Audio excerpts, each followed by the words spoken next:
Halo pemirsa GPR TV dari Sabang sampai Merauke, dari Miangas hingga Pulau Rote. Bertemu kembali dengan saya Anggria Ratri dalam program Kominfo Newsroom.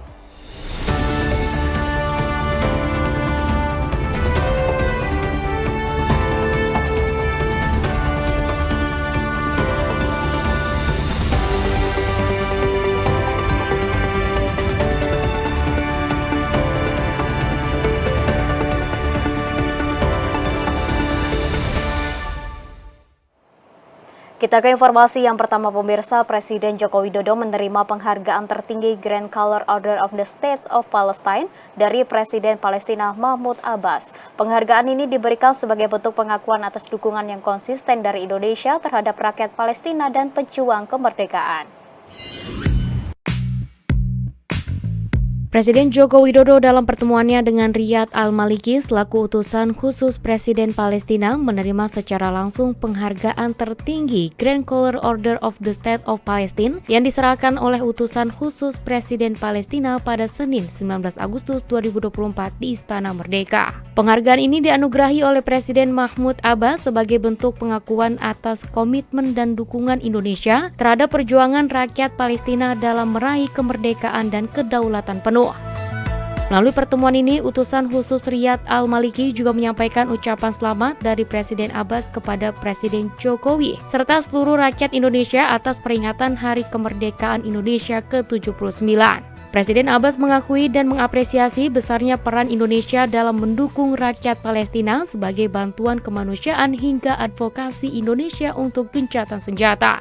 Melalui keterangan persnya, Menteri Luar Negeri Retno Marsudi menjelaskan dalam pertemuan ini Presiden Jokowi juga menegaskan posisi Indonesia yang akan terus mendukung perjuangan bangsa Palestina secara konsisten. Indonesia juga akan terus menyuarakan gencatan senjata, bantuan kemanusiaan, serta solusi dua negara. Presiden Jokowi juga menyampaikan akan terus memperjuangkan pengakuan internasional dan keanggotaan penuh Palestina di PBB.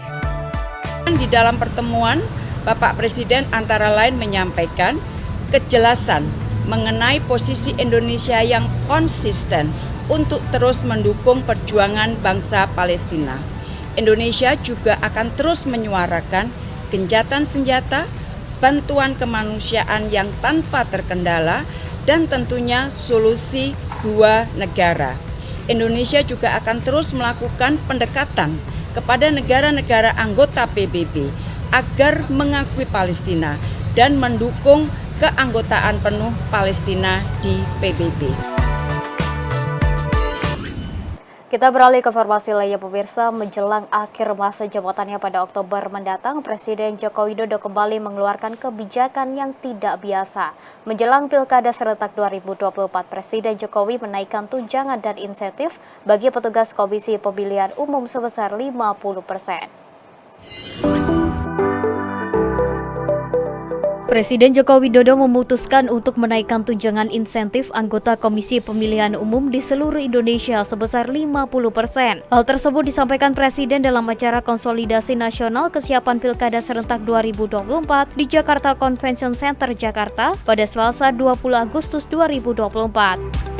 Dalam kesempatan itu, Presiden meminta maaf kepada seluruh jajaran anggota KPU karena tunjangan insentif anggota KPU tidak mengalami kenaikan sejak 2014. Presiden mengaku tugas yang diemban oleh anggota KPU sangat berat. Untuk itu, Presiden sangat menghargai serta menghormati kerja keras KPU dari pusat sampai daerah yang telah sukses dan berhasil menyelenggarakan seluruh tahapan Pilpres dan Pemilu Legislatif 2024 secara aman, tertib, dan lancar. Dan formula kenaikannya sederhana, hitung, kemudian ketemu, dan kemarin diputuskan kenaikannya sebesar 50%.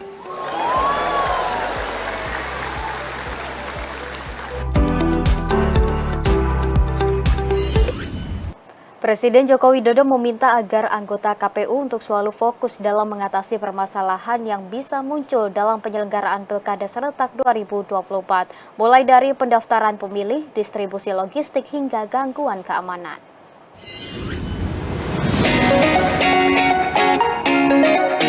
Komisi Pemilihan Umum Republik Indonesia menjadi pengawal utama kualitas demokrasi elektoral di Indonesia. Untuk itu, dalam acara konsolidasi nasional kesiapan Pilkada serentak 2024 di Jakarta, Presiden Joko Widodo berpesan agar KPU tidak mengulangi kesalahan-kesalahan pada pemilu 2024. Pada November mendatang, Pilkada serentak pertama kali akan digelar di 508 kabupaten kota dan 37 provinsi yang melibatkan 203 juta pemilih. Melihat besarnya tantangan dalam pelaksanaan Pilkada kali ini, Presiden meminta agar anggota KPU fokus dalam mengatasi permasalahan yang bisa muncul mulai dari pendaftaran pemilih, data pemilih tidak akurat, data ganda, distribusi logistik, penyimpanan, pelaksanaan pemungutan suara, kerusakan alat, gangguan keamanan, hingga sosialisasi. Selain itu juga penting untuk meningkatkan fungsi pengawasan proses pemilu dengan menempatkan pengawas independen yang netral, meningkatkan transparansi proses penghitungan suara dengan menggunakan teknologi yang available, meningkatkan partisipasi masyarakat untuk mencegah kecurangan yang ada, dan menegakkan hukum bagi pihak-pihak yang melakukan praktek money politik. Jadi, tolong laksanakan tugas dengan penuh rasa tanggung jawab, dengan penuh dedikasi, dengan seluruh kehormatan dan integritas. Komisi Pemilihan Umum mengadakan rapat konsolidasi nasional untuk memastikan kesiapan menghadapi Pilkada serentak 2024. Acara ini dalam rangka menyamakan pemahaman tentang ketentuan-ketentuan penting dan menindaklanjuti isu-isu strategis demi keberhasilan Pilkada mendatang. Komisi Pemilihan Umum Republik Indonesia menyelenggarakan rapat konsolidasi nasional sebagai bagian dari persiapan Pilkada serentak 2024. Acara ini bertujuan untuk menyamakan pemahaman tentang ketentuan-ketentuan penting dan menindaklanjuti isu-isu strategis demi keberhasilan Pilkada mendatang. Ketua KPU RI Muhammad Afifuddin menekankan pentingnya konsolidasi untuk mendapatkan masukan dan saran yang konstruktif dari berbagai pihak. Afifuddin melaporkan acara konsolidasi ini diikuti 3.743 peserta, terdiri atas 406 peserta KPU RI, 246 dari KPU Provinsi, 3.084 dari KPU Kabupaten Kota, dan 7 orang narasumber tamu undangan dari kementerian lembaga.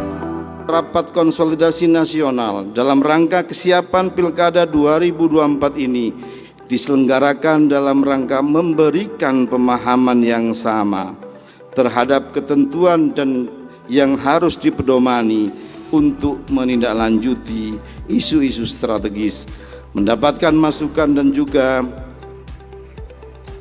saran konstruktif dan membangun untuk kesuksesan persiapan pelaksanaan Pilkada 2024. Pemirsa, Mahkamah Konstitusi menegaskan syarat batas usia calon kepala daerah harus terpenuhi pada saat penetapan pasangan calon peserta Pilkada oleh Komisi Pemilihan Umum. Dalam hal ini, Wakil Ketua MK Sali Isra mengatakan pengaturan mengenai syarat batas usia minimum calon kepala daerah tidak mengalami perubahan, yakni berusia paling rendah 30 tahun untuk calon gubernur dan calon wakil gubernur, serta 25 tahun untuk calon bupati dan calon wakil bupati, serta calon wali kota dan calon wakil wali kota.